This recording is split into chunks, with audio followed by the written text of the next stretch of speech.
जैसे कि आप कवर पेज देख ही चुके होंगे कि मैं आपको आज जेईई मेंस जो जैन 2020 में एग्जाम हुआ था उसके पेपर एनालिसिस करवाऊंगी केमिस्ट्री का।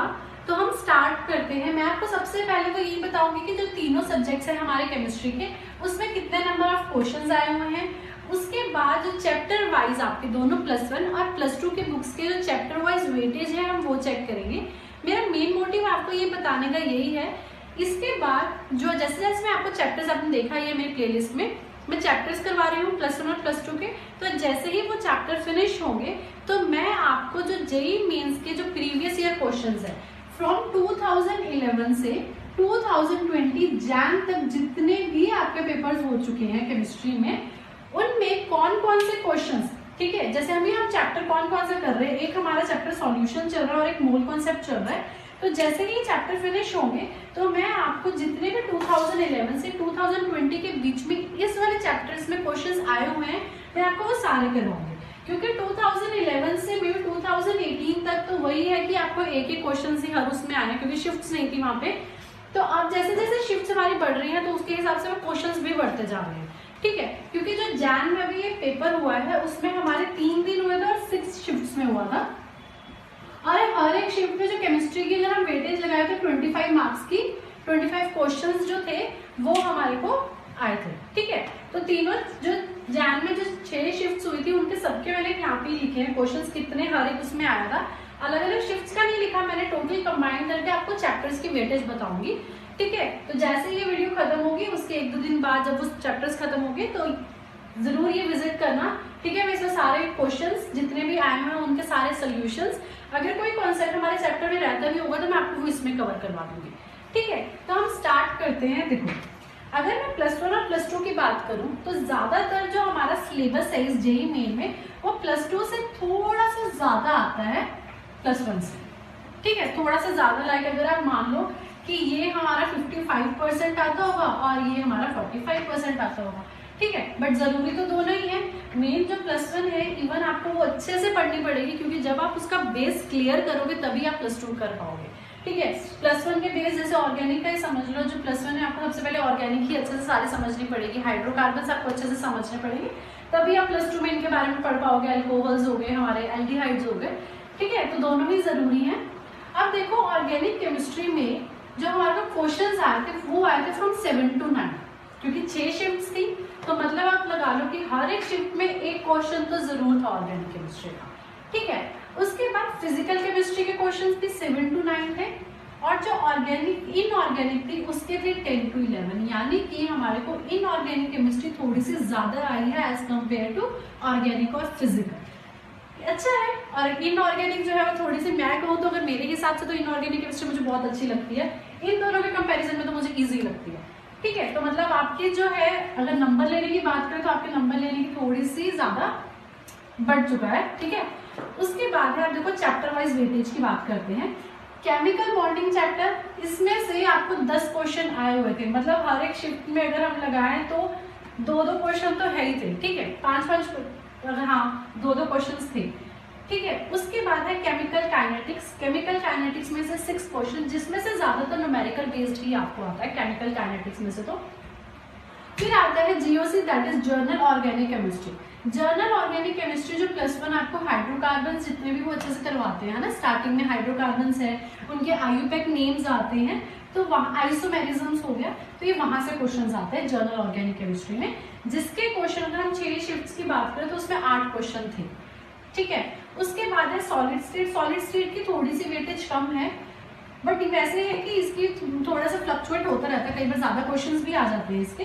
तो सॉलिड स्टेट में से सिर्फ 2 क्वेश्चन थे इस बार जैन में। कोऑर्डिनेशन के 12, कोऑर्डिनेशन के बहुत क्वेश्चंस आते हैं। कोऑर्डिनेशन केमिस्ट्री के जो हैं आयुपैक नेम्स बहुत पूछे जाते हैं, ठीक है। इसमें आइसोमेरिज्म्स भी जो होते हैं है ना, लिंकेज आइसोमेरिज्म वगैरह जो है, कोऑर्डिनेशन आइसोमेरिज्म है, हाइड्रेशन आइसोमेरिज्म है, तो वहां से क्वेश्चंस बहुत आते हैं, ठीक है। ये हो गई बात। उसके बाद सॉल्यूशंस में से 7 क्वेश्चन जिसमें से ज्यादातर न्यूमेरिकल्स ही होते हैं। थ्योरी बेस्ड क्वेश्चन तो इसमें से ज्यादा नहीं होता, अगर आता है तो कई बार आइडियल की प्रॉपर्टीज और नॉन आइडियल की पूछ लेते हैं, वरना इसमें से न्यूमेरिकल्स ही आते हैं। मोल कॉन्सेप्ट जिसको हम बहुत ही ज्यादा इंपॉर्टेंट बोलते हैं, न्यूमेरिकल्स आते हैं इसमें से सारे। मोलारिटी पे है, कंसंट्रेशन जितनी भी मोलारिटी वगैरह है, है ना। मोल कॉन्सेप्ट पे 7 क्वेश्चंस थे। पीरियोडिक टेबल 7 क्वेश्चन, बहुत इजी है, इसमें से आपके हर एक क्वेश्चन सॉल्व होता है अगर आपने अच्छे से पढ़ रखा है, ठीक है। तो 7 क्वेश्चन इसके थे। बायोमोलिक्यूल्स में से 7 क्वेश्चन, इसके भी फ्लक्चुएट होते रहते हैं, बायोमोलिक्यूल कई बार बहुत कम भी क्वेश्चन आते हैं। तो इस जैन में 7 क्वेश्चन आए हुए थे।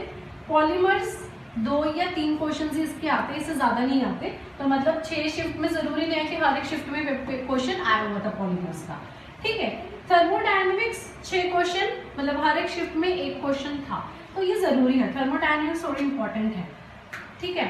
उसके बाद बात करते हैं हैलोएल्केन्स एंड हैलोएरीन्स। इसमें से भी 6 क्वेश्चन। इसमें क्या है, आपको कई बार इनमें प्रेपरेशंस वगैरह जितनी भी ऑर्गेनिक है ना, इसमें प्रेपरेशंस पूछ लेते हैं। आइसोमेरिज्म्स बहुत आते हैं, ठीक है। कई बार रिएक्शन के कन्वर्जन के लिए वो जो रिएक्शन जैसे आपको दी होती है, आपको एक रिएक्टेंट बना दिया, साथ में आपको उस पर जो रिएजेंट्स उन्होंने यूज किए हैं वो बता दिया और आपको प्रोडक्ट फाइंड आउट करना होगा। तो उससे पहले आपको प्रेपरेशंस, उनकी केमिकल प्रॉपर्टीज बहुत अच्छे से आनी चाहिए, ठीक है। तो हैलोएल्केन्स और हैलोएरीन्स जो कि प्लस टू क्लास का है, उसमें आपको 6 क्वेश्चंस आए हुए थे। एल्डिहाइड्स एंड कीटोन्स में 6 क्वेश्चंस है। Chemistry in everyday life 6 questions. ये देखो, हम इसको ऐसे समझ लेते हैं केमिस्ट्री इन एवरीडे लाइफ कोई ज्यादा इंपॉर्टेंट चैप्टर नहीं है, वैल्यू बेस्ड है, ठीक है। बट इसमें से भी क्वेश्चंस कितने, 6 क्वेश्चंस आए हुए थे। इक्विलिब्रियम 6 क्वेश्चंस, इसमें ज्यादातर आपको बफर सोल्यूशंस वगैरह में बहुत क्वेश्चंस आते हैं इक्विलिब्रियम में, ठीक है। फिर आता है इलेक्ट्रोकेमिस्ट्री। इलेक्ट्रोकेमिस्ट्री से भी सारे न्यूमेरिकल्स ही आते हैं, मोस्टली सेल बेस्ड, तो इसके 5 क्वेश्चंस आए हुए थे। सरफेस केमिस्ट्री के 4 क्वेश्चंस थे। एटॉमिक स्ट्रक्चर के 5 क्वेश्चन। जो ये है एटॉमिक स्ट्रक्चर, इसमें ज्यादा एनर्जी पे आता है। जो हमने एनर्जी लेवल्स अभी कर रहे हैं हमने ये चैप्टर, ठीक है। जो एनर्जी लेवल्स हैं जैसे लाइमन बार्बर वगैरह है, उन पे भी क्वेश्चंस आते हैं इसके बहुत। फिर उसके बाद है मेटलर्जी। मेटलर्जी के 4, इसमें आपसे ओर का नाम तो एक ना एक तो जरूर क्वेश्चन आता है जिसमें ओर का नाम पूछ लेते हैं कि आयरन का कौन सा ओर है इसमें से, है ना। मेटलर्जी हो गया। स्टेट्स ऑफ मैटर में से भी 4 क्वेश्चंस थे। अल्कोहल, फिनोल, ईथर, इसमें से 5 क्वेश्चंस थे। SPDF ब्लॉक में से 7 क्वेश्चन। अब देख लो SPDF आपको चारों ही पढ़ने पड़ेंगे क्योंकि ऐसा कुछ नहीं है कि S में से बहुत ज्यादा आते हैं, D में से बहुत ज्यादा आते हैं, इनमें फ्लक्चुएट होता रहता है। किस हर ब्लॉक में मतलब आपको हर ब्लॉक अच्छे से पढ़ना पड़ेगा, तभी आप ये 7 क्वेश्चंस को सॉल्व कर पाओगे, ठीक है। फिर आते हैं अमीन्स, जिसमें 3 क्वेश्चन ही आए थे, और रिडॉक्स जिसके सिर्फ 2 क्वेश्चन थे, ठीक है। ये तो थे चैप्टर वाइज वेटेज। अब आप इसमें देखो कि इंपॉर्टेंट क्या है। सबसे पहले मैं आपको ये तो बता ही चुकी हूँ कि इनऑर्गेनिक तो आपने अच्छे से करनी है, क्योंकि इनऑर्गेनिक में क्या है, सिंपल हमारे को जो कॉन्सेप्ट अच्छे से पता है तो हम डायरेक्ट उसका आंसर लिख सकते हैं, ठीक है।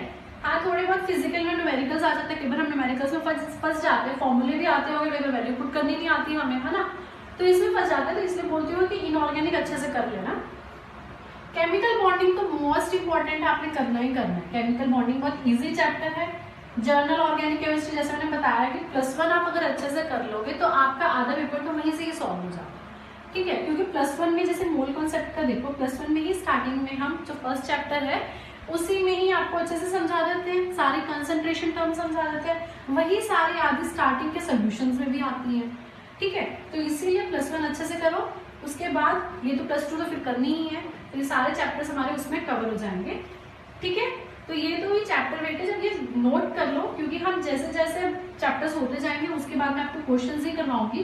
2000 याद रखना, 2011 से 2020 के पेपर जितने भी हुए हैं उनमें चैप्टर वाइज जितने भी क्वेश्चंस आए होंगे मैं आपको सारे करवाऊंगी, विद सॉल्यूशंस करवाऊंगी। तो बी रेडी, ठीक है। हम करेंगे स्टार्ट। Thank you.